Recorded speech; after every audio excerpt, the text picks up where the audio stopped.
সকলোকে স্বাগতম জনাইছোঁ মানসীৰ আন্টি ডিললৈ আৰু আশা কৰোঁ সকলোৱে ভালে কুশলে আছে। এযোৰ প্ৰিমিয়াম কোৱালিটিৰ কটন নুনি যোৰা দেখুৱাইছোঁ। চাবচোন কালাৰটো কিমান বেছি ধুনীয়া আৰু এয়া চাব সম্পূৰ্ণ হাতে বোৱা যোৰা হয়। কালাৰ কম্বিনেশ্যনটো খুব বেছি ধুনীয়া, মোৰ পাৰ্চনেল ফেভৰেট হয়।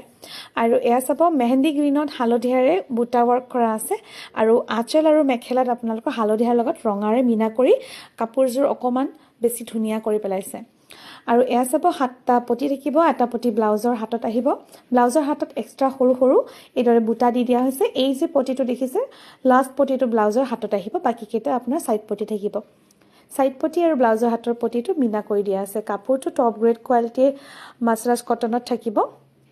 ব্লাউজৰ পিচটো পিয়ৰ কটনত থাকিব আৰু গোটেই যোৰাটো এনেকুৱা এটা লুক আহিব। এই কাপোৰযোৰ যদি নিজৰ কৰি ল'ব বিচাৰিছে তেতিয়াহ'লে আমাক নিশ্চয় কণ্টেক্ট কৰিব বুকিং নম্বৰত। আৰু যদি ৰীলটো চাই ভাল পাইছে তেতিয়াহ'লে শ্বেয়াৰ কৰি দিব আৰু কমেণ্ট এটা কৰি জনাবলৈ নাপাহৰিব। ৰীলটো চাব বাবে